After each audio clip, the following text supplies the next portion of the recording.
যখন আপনি একাই ছিলেন তখন আল্লাহ আপনার একার রিজিক আপনাকে দিত। আজকে আপনি বিবাহ করলেন, আপনার স্ত্রী কি তার রিজিক নিয়ে দুনিয়াতে আসেনি?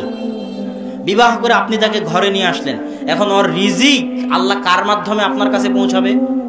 আপনার মাধ্যমে পৌঁছাবে। কেন? ওর রিজিক তো আল্লাহকে দিতে হবে, এটা তো আল্লাহর দায়িত্ব। ও তো ঘরে বসে আছে, ও তো চাকরি করতে যায় না।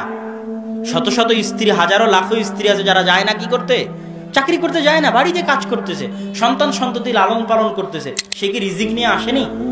তার রিজিক আল্লাহ কার হাত দিয়ে দিবে? আপনার হাত দিয়ে দিবে।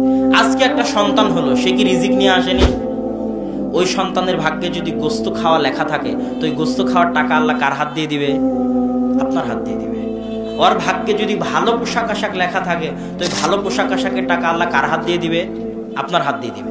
তাহলে আগে যখন আপনি একাই ছিলেন তখন আপনার একার রিজিক আপনার কাছে আসতো। স্ত্রী আসলো, স্ত্রীর রিজিক যোগ হলো, স্ত্রীর রিজিক আপনার কাছে আসে। সন্তান যোগ হলো, সন্তানের রিজিক আল্লাহ আপনার কাছে পাঠায়। এবার মাদ্রাসার দুটো এতিম সন্তান, যেটা দানের কথা আসলো, ওই দুটো এতিমের কি রিজিক নাই? রিজিক আছে।